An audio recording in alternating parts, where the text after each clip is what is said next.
Oh, I don't have any music for this at all.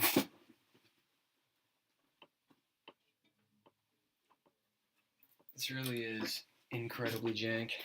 Let me see, what's a good one? How about, no, I've already done that before. Maybe like, there we go, something like that. There we go.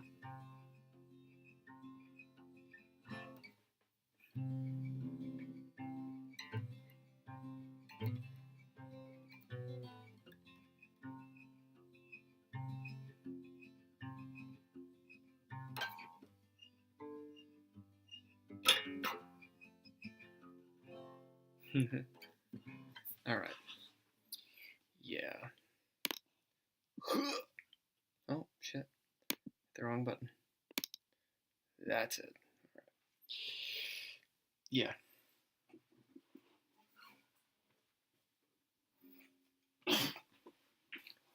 So you might be wondering, what in the hell am I doing? I had this idea, as it says in the title here, Late Night Rant with Bill, which is me, in my office. Basically, I was thinking of I've been thinking of this idea for a while, with a couple of my other game system writing buddies, to do a podcast type thing, and we just haven't been able to coordinate it. So, in thinking about all this tonight, and thinking about the Patreon and trying to figure out different content and whatnot, I was like, wouldn't it be interesting to do like a super late night, hey, are you a night owl? Boom, podcasty video thing. And I'm too lazy to figure out how to do that on an unlisted way with Restream.io. Thank you all, by the way. If you don't know Restream, you basically stream to them and then they pipe it to other places like Twitch and YouTube. Anyway, the topic for tonight, I think I'm going to stick with gaming because I do that too much. These are my blue light glasses, and they help my brain. The topic for tonight, as indicated, is the issue with D20 systems and others. Now, I'm not trying to hate on D20 systems. I've done plenty of that. And I mean, every Monday night, I run a Dungeons & Dragons game, which is a D20 system. So I don't hate D20, but it has issues, and a lot of other systems do. Every game system, tabletop role-playing game, that's what I'm talking about, has issues. And there used to be, at least, a pretty fierce debate about this. As in, you kind of have, I'm going to vastly generalize, you kind of have two camps.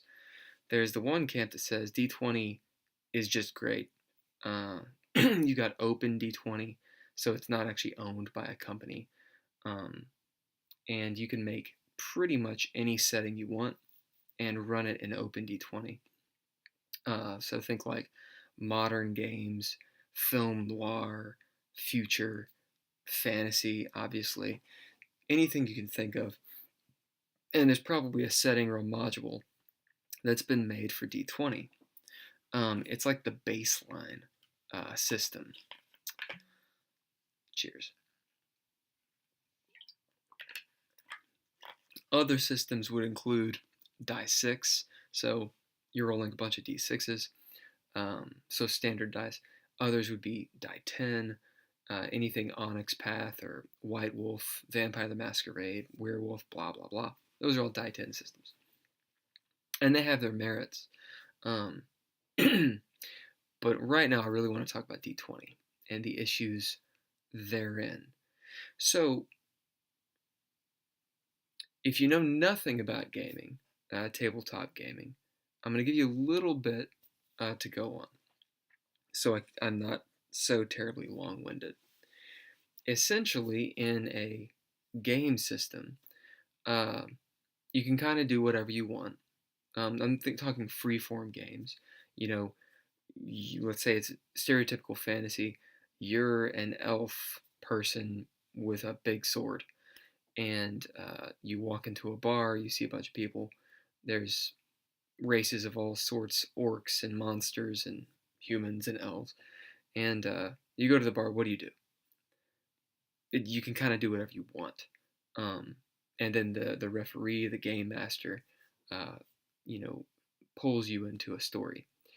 But what happens when you're tested? For example, you want to convince the bartender to give you a little bit more alcohol than they should, or you know, you want to convince the orc to pay for your drink. Basically, what happens when you can fail at something or succeed at something? That's when the mechanics come into play. No pun intended. That's when the system comes into play. Um, and you would roll a die, and those numbers would determine if you succeed, fail, or anything between. Okay, so there's the little rundown of what a game system does. Basically, it's playing make-believe with rules. And some systems, some d20 versions, have a lot more crunch, have a lot more rules than others. For example, second edition Dungeons and Dragons, or AD&D, has boatloads of rules, and in a way, it's awesome. Um, you know, you want to punch someone in the face? Cool. Roll your die, look at this chart, and that's actually what you do. Oh, you punch them in the face and your hand breaks. Or, oh, you punch them in the face and they die. Whatever. Compare that with the current version Dungeons & Dragons of D&D, 5th edition, and it's much more streamlined. What they were trying to do is make it more narrative. Now, this is just a term, and people throw it around all the time. I'm getting to the point here of the issues. I just need this baseline first. So, essentially, in a d20 system, that's what I'm going to talk about right now. You want a higher number, and of course, I'm not talking about second edition. We're gonna go in fifth edition games, or 3.5, 3.75, anything above that. Basically, what you want is a really high number. Now, on a 20-sided die, a 20 is the highest number you can get, and then the more powerful you are, you can add bonuses to add to that die. So let's say I have a +5 because, I don't know, I have a helmet that gives me a +5 to doing stuff. When I roll my die 20, I add 5 to it, so I could get a 25. And the higher level you are, you can get bigger bonuses. The idea is that the higher number you can roll, the more difficult stuff you can just do, and the bigger bonus you have, that means that you can kind of always do certain things. For example, someone decided that a difficulty, a DC of 8, would be rather easy. I don't want to go too mathy because, one, I'm not great at math, and two, who wants to listen to that? If I roll a die 20, more often than not, the idea is that I'm going to get an 8 and above because there's more numbers above 8 on a die 20, right? There's, what is it? If you include 8, 13 numbers or whatever. Is that right? 9, 10? Yeah, 13 numbers. So 7 numbers below, 1 through 7, and then 8 to 20, 13 numbers. So probability-wise, you're probably going to roll higher, or an 8 and higher on a d20. So that's why a DC8 is easy, right? If I add modifiers to it, like I've got my helmet that gives me a +5, it doesn't really matter what I roll on the die 20. I'm at least going to get a 6 because I have a 1, which is the lowest number on the die 20, +5. So a DC8 becomes very easy for me with my helmet, right? Okay, now that we have a little bit of a baseline, the issue with die 20. I'm going to say the two issues that I see. One is obvious. There's a point in the game where you have a sort of a power creep, as it's called, or at least I throw that term around. You get to a point in the game where your characters or your players are powerful enough to where it kind of breaks the fourth wall. For example, if they all have a if all your players have a plus 10 to everything they do, which does happen, uh, then there's really no need to have difficulties of below 10, right? Because they don't even have to roll. Those things just automatically happen. Uh, and what is easy for them normally would be actually rather difficult, like DC 15.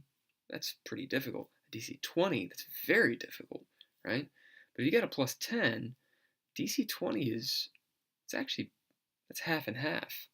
50% of the time you do it. Now, what's an example of a DC 20 thing? Maybe scaling a wall that most people could not scale, right? But if everyone in your party, all 4 players, can just kind of do it, that's really, really powerful. Doesn't sound that bad until you get into situations that are not epic, like walking into the bar or talking to the king or the queen in a town or a metropolis. Um, and you can get into storytelling ideas of how a storyteller, a dungeon master or a game master, in DreadLore's case, an Arbiter, um, how they can kind of craft the story and those rules together to work and fit the fiction, so things aren't ridiculous. But that's outside the realm of the system, okay? As in, the storyteller has to sort of bend the rules or decide when the rules apply so that the rules then make sense.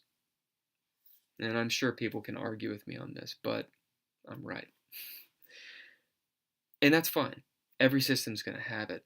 There's just a point in die 20 specifically where that really happens.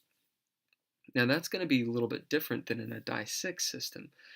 The reason being, the stereotypical, die 6, you're not rolling one die, you're rolling many die 6. And as you get more powerful, you're rolling lots and lots and lots and lots of die 6, and, like literally maybe a few hundred die 6.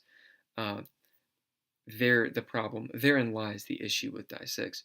But you also have the power creep, where you just have ridiculous numbers, right? The difference with the probability is, though, when I'm rolling 20 die 6 and then adding up all the numbers, that's 20 times, because there's 20 dice, that I could roll very poorly, very well, or somewhere in between. In a die 20 system, usually you're rolling one die, which means it's either high or it's low. It could be in the middle, but typically these mechanics, they're favoring a kind of bell curve, meaning it's all based around this idea of what is average. And then oftentimes die 20 systems, they're class based and level based. So those things are going to be accounted for. Basically, if the adventure is a level 1 adventure, what is easy, the difficulties, the DCs that are easy are going to be 5s and 8s and 10s. And then when the adventure is maybe a level 10 adventure, well, obviously 5, 10s, 8s, those DCs, they're not easy. In fact, they don't even apply. So you're talking about maybe DC 15, 18, 20, 25, whatever. The game system tries to balance that. Still, though, you run into situations in that bar, that level 1 adventure, where you just kind of mow down everything. The problem, if you have not guessed from all this game system babble, is on a die 20, you roll one die. You want the high number. Basically, that's the game. And everything else sort of modifies that, but that's what the game's all about. And the base mechanic of it is, if you hit that target DC difficulty class or difficulty challenge, whatever. If you hit that target DC or exceed it, you do the thing. If you don't meet that DC, then you don't do the same. You don't do the thing. Basically, it's you flip a coin, and if you get heads, we'll call that high because it's high. You do it, and if you get tails, you don't. It's a 50-50. This is a point of contention, but if you think about it, I think you'll agree. As all things being equal, for example, a Dungeons and Dragons game, you got 4 or 5 players. They're playing the right classes, and they're all about the same level. And your DM is, running the adventure or running a module for that level. All things being equal, it's a succeed or fail every time you roll. Okay. Is there anything inherently wrong with that? Actually, I think there is. I think there's something that it's a little bit insidious. You can have a lot of fun with this game, obviously, but I feel like the system itself actually gets in the way more often than not. And when I say that, I mean like 85% of the time. I'm just gonna throw in like the weather. I'll be like, yeah, it's about an 85% chance, 85-90% chance of the time. D20 system gets in the way of a story being told. That is what I'm postulating 17 minutes in. Why do I say this? Because it's up to the DM and the players to ad hoc, meaning to bend the rules, to pick and choose when the rules apply. They don't rely on the system to help them tell the story. In fact, they have to work around the system so that a good story, a good fiction, is told. Now the system's needed. It does solve some issues. That's why you reference the rules and such. But it seems way more often than not that the system gets in the way. I have 2 things to sort of back this up. 1, if you have to ad hoc, meaning make up your own rules or have house rules, then yes, there can be a preference, for your party. Kind of like when you play Uno. Do you draw 1 card when someone screws up, or do you just keep on drawing till they can play? Right? This is a preference. But I think ad hocing and house ruling usually occurs when a mechanic in the system is an obstruction. You need a workaround. And anytime that happens, it's an inherent flaw in the system. It's not bad necessarily, but it's something that's common, right? And that happens a whole lot, like a whole lot, in D20. I'm trying not to. As I'm saying this, I'm thinking of all these different things that, like, I want to have all these disclaimers, but I'm not going to say any of these disclaimers. My point is there's a lot of fudginess in the system. I'm going to throw a disclaimer in there. If there wasn't, there wouldn't be so many versions. Or maybe they just want to make a lot of money. I don't know. Anyway, the second thing is, when do you roll the d20? And this is maybe the most important point that I have. You roll a die 20 in D&D when you're going to when you're trying to do something and you could fail. So that seems obvious, right? Especially if you've played a lot, you're like, of course, you roll a die, when you can fail something. And then your players get really mad at you, and you're like, you know, make your athletics roll to open a door, or make your wisdom check, uh, to remember to breathe, right? Because why would you? Those are certain things you should assume. Don't be pedantic. Don't be a rules lawyer about that stuff. But you have to pick and choose when that happens. And in the book, it says, that's part of the game. That's part of being the DM. You have to pick and choose to craft a story. So they have that caveat in there. The thing is, though, if you're playing the rogue, the thief, when are you going to roll your die? You're going to roll it when you're trying to stealth, or when you're trying to pickpocket, or have a little subterfuge. When you're trying to shank somebody, do the backstab, or the sneak attack, or when you're trying to use a magical device. That's when you're going to roll a die. That's when you can fail. Is when you can succeed as well, but it's also that seminal moment when you roll the big d20 and you can fail, right? It's the moment when you use your character, when your bonuses are going to apply, and when you do roguey shit.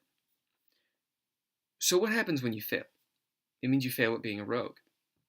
Of course, it's all on the dice, right? The probability. And if you're playing a rogue, probability-wise, it's going to be easier for you to succeed on those tasks. Now, let's say you're doing something. Let's say you're playing the rogue, and you do something that normally a wizard would do, right? Well, most likely you're going to fail at that, or you just can't do it. But let's say the DM allows you to roll. So you're like, ha ha ha, and you roll, and let's say you don't roll really well, so you fail. Well, of course, you're not a wizard. Of course you're going to fail that. Well, let's say you succeed. Holy shit, you succeeded at the wizard thing. And everybody's like, holy shit, you succeeded at the wizard thing, and it's crazy. Well, now it's the wizard's turn. So the wizard makes their roll to do wizard shit, but they roll poorly. So they fuck up. They don't do the wizard shit. You, the rogue, do the wizard shit because it was an anomaly. The wizard, who's supposed to do the thing, rolls the die, and based on the mechanics, maybe 75% of the time they should get it, but they don't. So they don't, and so the wizard does not succeed at being a wizard or using their character. Because when you fail in D&D, nothing happens. When you succeed, something happens. When you fail, though, in practice, what actually goes down? Oh, I do the wizard shit. Roll. I fucked up. Next person's turn. Now you get to wait 15 to 30 minutes for your turn. Let's say you're the rogue. I'm going to do the wizard shit. Ah, okay. Roll. Holy shit, this huge thing happens. Or you roll, well, of course you fail. Okay, next person's turn. So when you fail in D&D, in most D20 systems, nothing happens. And when you succeed, something happens. What's the inherent problem here? You're only really rolling when you should be succeeding. That's what I'm saying. But when you roll, there's a chance you could fail. This is the kind of thinking that brought me to, part of the kind of thinking that brought me to creating DreadLore. I was reading this, I can't remember the name of it, which is, I'm going to say, due to the fact that it's 4 in the morning. I was reading this book, this sort of short story on economics, and one of the stories to explain a fallacy, sort of a fault of logic that a lot of people have when it comes to economics, went like this. It's very easy to see what people can lose or gain because you see it. Like, you gain it and it's there. Or you have something and you lose it and you're like, ah, dang, and it's gone, right? That's very easy to sort of contemplate and understand. What's not easy is to realize the opportunity cost of something. What you could gain seems a little bit easier, but what you could lose, that opportunity cost, is real hard. For example, and this was the economic idea, let's say there's an old school town Um, and you've got like a baker, and you've got, I don't know, a plumber, and a lawyer, and a glassmaker. So, the town all works because each of these people do their work, and they buy from each other, and the economy keeps on going. And each of these jobs sort of generates wealth, right? Because there's synergy there. So someone comes along and says, maybe it's the new glassmaker in town, and they say, well, I know what I'll do. I'm gonna break all these windows. And everyone says, what the hell? You broke all the windows. And they say, no, no, no, no, no. I'm creating wealth, right? Because I've created work. Because now, me being the glassmaker, I'm going to make a bunch of work. Ergo, I'm going to make a bunch of money. And that's going to put money, yeah, I broke your windows, but it's going to put money into the town because you got to pay me money, true. But then I'm going to use that money to buy more of this. You get where I'm going with this. And that sounds good. It's ridiculous on purpose to illustrate an idea, which is to destroy those windows is actually not creating wealth. The logical fallacy is they're like, oh, I'm creating something by destroying something. But what they don't see, what people don't see or have trouble seeing, is the opportunity cost, the opportunity lost in those destructions. in those destructions. For example, had this person, this vandal, not broken the glass, what would that money and time have been spent on? That would have created wealth. Because instead of having to use the money to pay the glassmaker to get new glass, the glassmaker would have created glass for someone who actually needed it, right? And all the time that was spent for these people time and money, would have been spent otherwise for things that actually needed to happen. The fact of the matter is, maybe the glassmaker needed to go out of business because nobody needed it, right? Okay. This idea, this logical fallacy, was on my mind, and I was like, what is annoying when I'm playing D&D, or when I'm running it, is when we get into rounds, which is the bread and butter of D&D, where you're going around the initiative and you're getting your turn and you're doing things. That's why you have an action and a move, and it's all centered around combat because it's a strategy game at its heart, and the fiction is actually a secondary thing. What started getting me was this big description you would have about what you want to do. Okay, roll. And if everything's equal, it's kind of just a coin toss.